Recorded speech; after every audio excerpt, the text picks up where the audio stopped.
Hello everyone and welcome back to my channel. I hope आप सब ठीक होंगे। आज का जो हमारा टॉपिक है that is MCQs on political science for the fourth same batch 2019।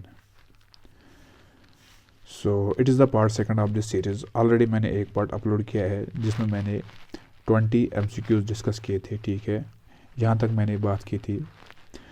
अगर आपने उस वीडियो को अभी तक नहीं देखा है तो लिंक आपको डिस्क्रिप्शन में मिलेगी, वहाँ से जाके आप उस वीडियो को चेकआउट कर सकते हो। ओके, तो वीडियो को शुरू करने से पहले अगर आप हमारे चैनल पर नए हैं तो चैनल को सब्सक्राइब कीजिए और साथ में बेल आइकन भी दबा दीजिए ताकि जब भी हम कोई नया वीडियो अपलोड करेंगे उसकी नोटिफिकेशन आपको ऑन टाइम मिलेगी। तो चलिए आज का वीडियो स्टार्ट करते हैं क्वेश्चन नंबर 21 से। So question number 21 is India signed Panchsheel with which country.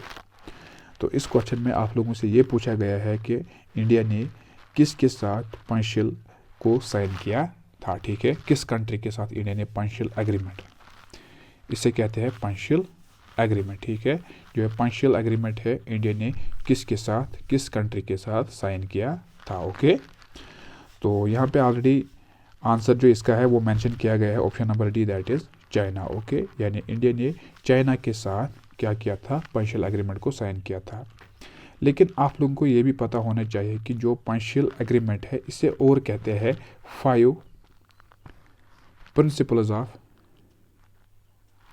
को एग्जिस्टेंस। क्या कहते हैं, 5 प्रिंसिपल्स ऑफ को एग्जिस्टेंस। ओके, ये चीज़ें याद रखा करें क्योंकि कभी कभार इसके रिगार्डिंग भी एग्जाम में क्वेश्चन पूछे जाते हैं। ओके, सो नेक्स्ट की अगर मैं यहाँ पे बात करूँ जो है मतलब इसके रिगार्डिंग थोड़ा सा और इन्फॉर्मेशन देना चाहता हूँ आप लोगों को कि जो ये पंचिल एग्रीमेंट है मैंने कहा कि इसे कहते हैं 5 प्रिंसिपल्स ऑफ को एग्जिस्टेंस। और इसके अलावा आप लोगों को ये भी बता के ले चलूँ कि इसको जब साइन किया गया था, ठीक है, उस टाइम पीरियड पर जो इंडिया का प्राइम मिनिस्टर था दैट वाज जवाहरलाल नेहरू। कौन थे, JL नेहरू। और अगर मैं चाइनीज़ प्राइम मिनिस्टर की बात करूं तो वो थे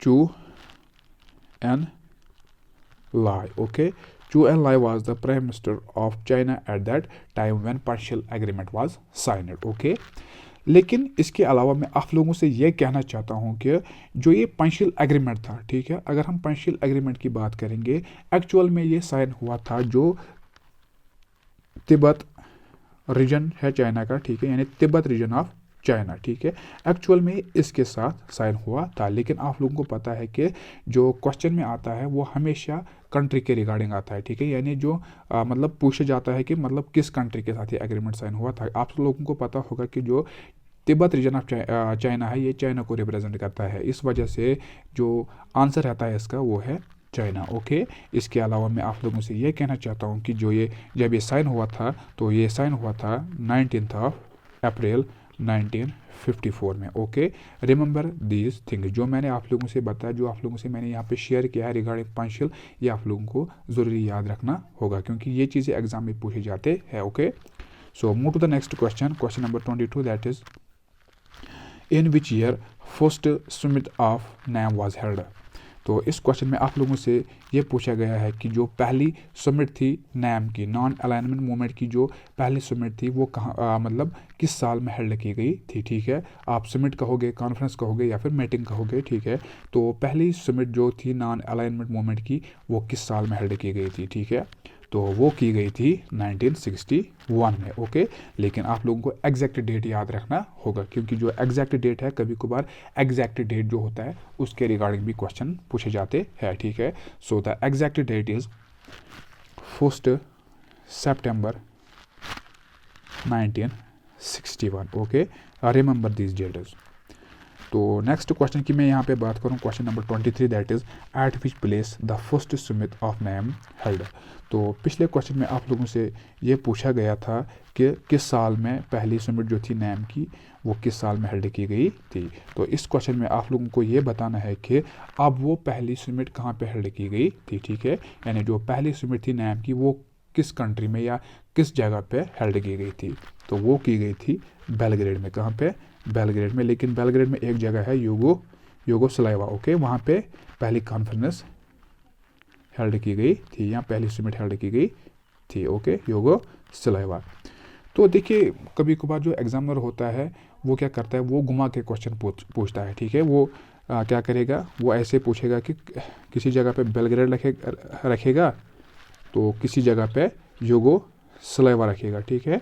तो देखिए अगर बेलग्रेड होगा तो उस टाइम पे आप लोगों को बेलग्रेड पे टिक करना होगा। अगर कभी कभार यूगोस्लाविया होगा तो उस टाइम पे आप लोगों को इस चीज़ पे, इस जगह पे क्लिक करना होगा, क्लिक नहीं, यहाँ पे टिक करना होगा या अपने सर्कल को पूरा करना होगा। Okay, so move the next question, that is question number 24.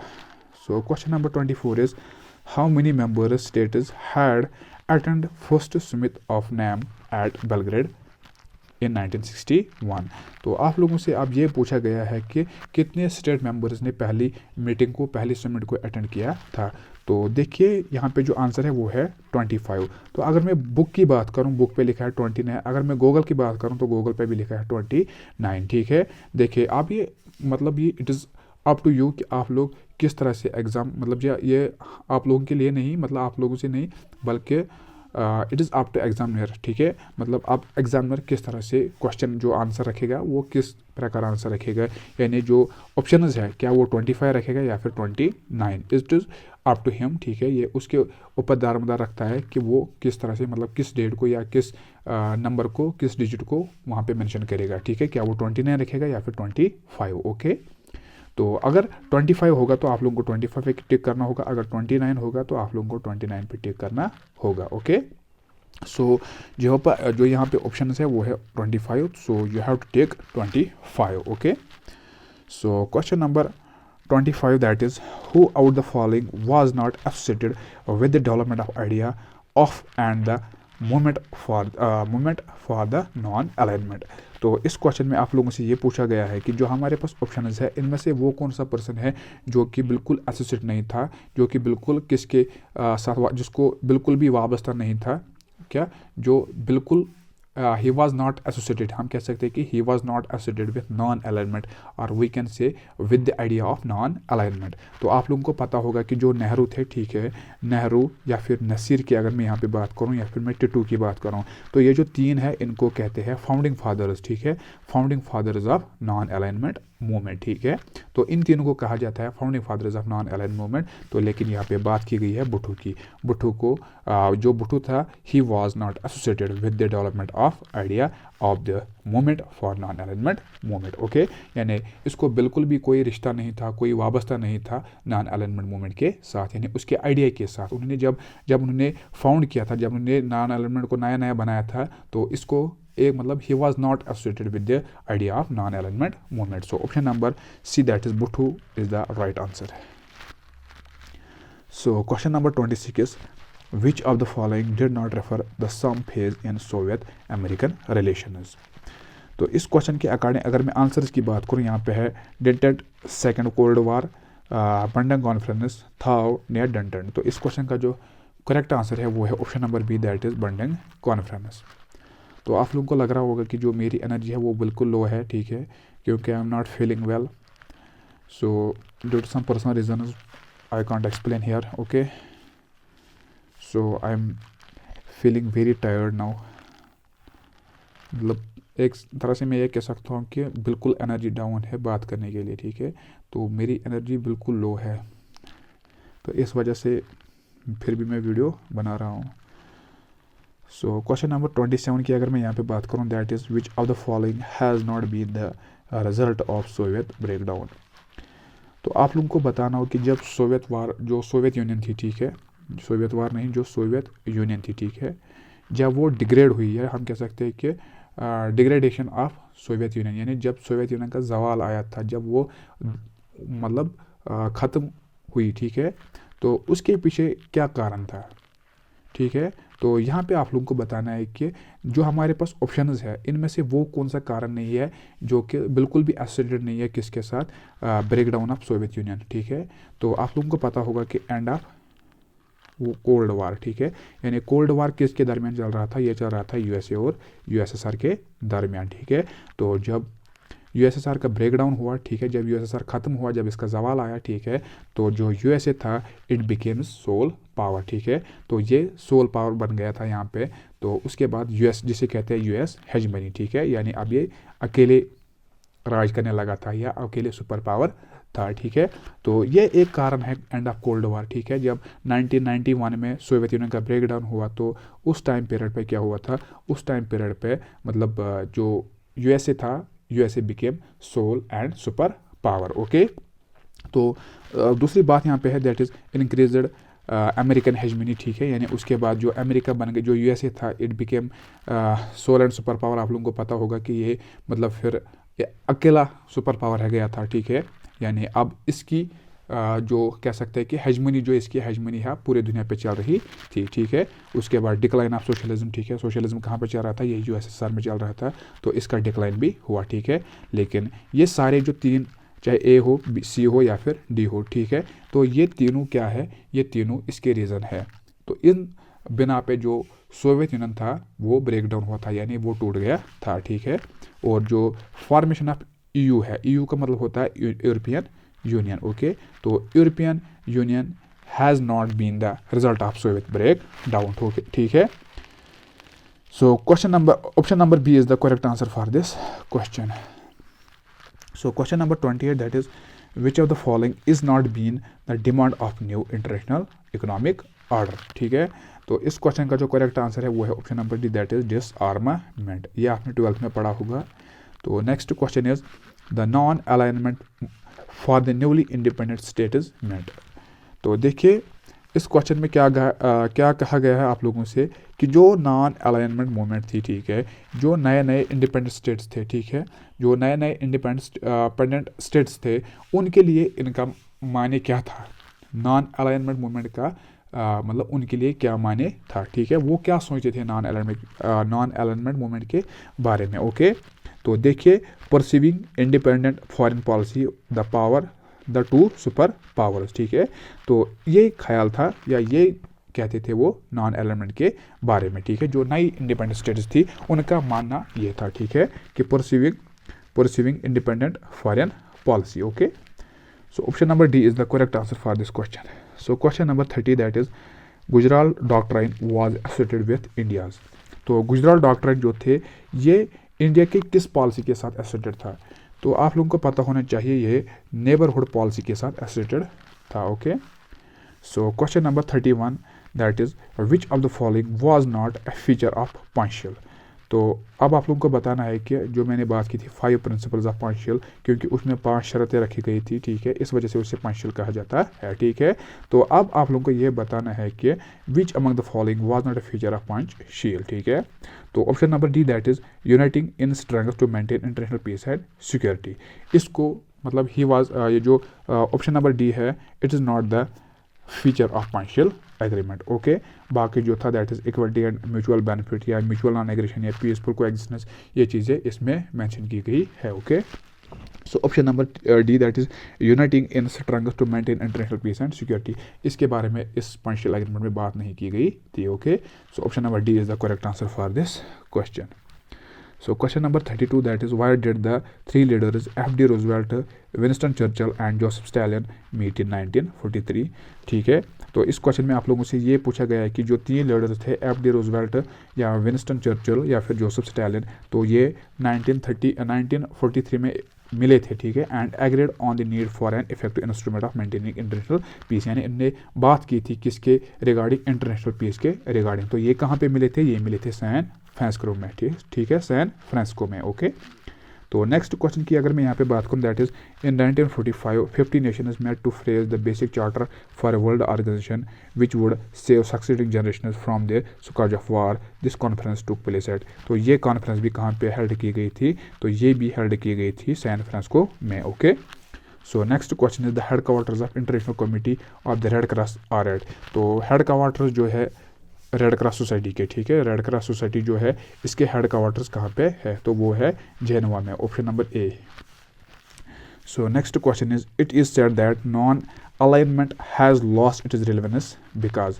तो ये कहा जाता है कि जो नॉन अलाइनमेंट मूवमेंट जो है इट लॉस इट इज़ हम कह सकते हैं कि has lost it is relevance because option number B that is world has transformed into unipolar system, ठीक है, क्योंकि जो दुनिया था वो ट्रांसफॉर्म हुआ था यूनिपोलर सिस्टम में। Okay, option number B is the correct answer for this question. So question number 36 that is the policy of non alignment was adopted by. तो पॉलिसी जो थी नॉन अलाइनमेंट पॉलिसी, इसे किन लोगों ने अडॉप्ट किया था? तो आप लोगों को पता होगा कि it was adopted by Asian and African countries. Okay, so next question is question number 37 that is India signed the Treaty of Friendship in August 1971 with। तो इंडिया ने फ्रेंडशिप ट्रीटी किस कंट्री के साथ साइन किया था? तो उन्होंने किया था यूएसएसआर के साथ। ओके, यूएसएसआर के साथ। So next question is question number 38 that is which of the following leaders decide to convert Cuba in a Russian base। तो किस लीडर ने ये डिसाइड किया था कि जो क्यूबा है इसको हम कन्वर्ट करेंगे रशियन बेस में, ठीक है? तो वो थे option number A that is Khrushchev, ठीक है। खुरुश्चू क्या है तो आप लोग खुद ही प्रोनाउंस करो, ठीक है। सो next question is question number 39 that is a landmark of Nehru's foreign policy was establishment of, so it was establishment of non-alignment movement. Okay, NAM. So next question is question number 40 that is where the first non alignment summit was held. पहली non alignment जो पहली summit थी already हमने बात की थी, it was held in Belgrade. Okay, Belgrade. So next question number 41 that is in which year Shimla agreement टूक place. तो शिमला एग्रीमेंट कब साइन किया गया था? So it was signed in the year of 1972 after the 1 year of India Pakistan war. Okay, जब India Pakistan वार हुआ था 1971 में, तो जब बांग्लादेश एक सेपरेट नेशन बन गया था उसके बाद क्या किया गया था? उसके बाद क्या शिमला एग्रीमेंट को साइन किया गया था। Okay, option number D is the correct answer for this question. So question number 43 what was not the principle adopted at the Bandung conference and accepted the first NAM summit meeting. Okay, तो किन principles को adopt नहीं किया गया था Bandung conference में या फिर एक्सेप्ट किया गया था in the first summit of. यहाँ हम कह सकते हैं कि इस तरह से मैं आप लोगों को समझाऊंगा कि what was not the principle adopted at the Bandung, यानी किन प्रिंसिपल्स को अडॉप्ट नहीं किया गया था बंडिंग कॉन्फ्रेंस में एंड एक्सेप्टेड एट द, उसके बाद उन प्रिंसिपल्स को एक्सेप्ट किया गया था in the first NAM summit meeting. जो पहली मीटिंग हुई थी नाम की उसमें उन प्रिंसिपल्स को एक्सेप्ट किया गया था। Okay, so that was mutual defence against foreign aggression. Okay, जितने भी मतलब उनका ये मानना था कि जितने भी मतलब हम मेंबर्स हैं, जितने भी नॉन अलाइनमेंट मूवमेंट के जितने भी मेंबर्स हैं, अगर किसी भी कंट्री के खिलाफ कुछ हो जाएगा, ठीक है, मतलब कोई फॉरेन कंट्री उसके खिलाफ मतलब आवाज़ उठा रही है, तो हमें उस टाइम मतलब इकट्ठा होना है, ठीक है, यानी म्यूचुअल डिफेंस हम सारे कंट्रीज़ को उस टाइम म्यूचुअल डिफेंस उनको करना है, ठीक है। So option number D is the correct answer for this question.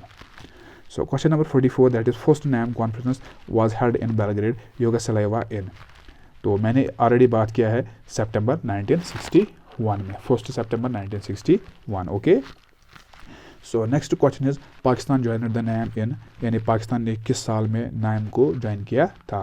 So they joined in the year of 1979। Okay, so next question is which of the following countries is not the founder member of NAM।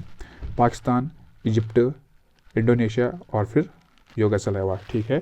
So that is Pakistan is not the founding member of non alignment movement. Okay, so next question is who was the first secretary general of NAM।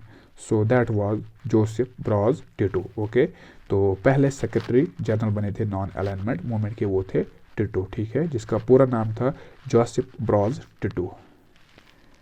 So question number 48 that is which of the following is not true about NAM।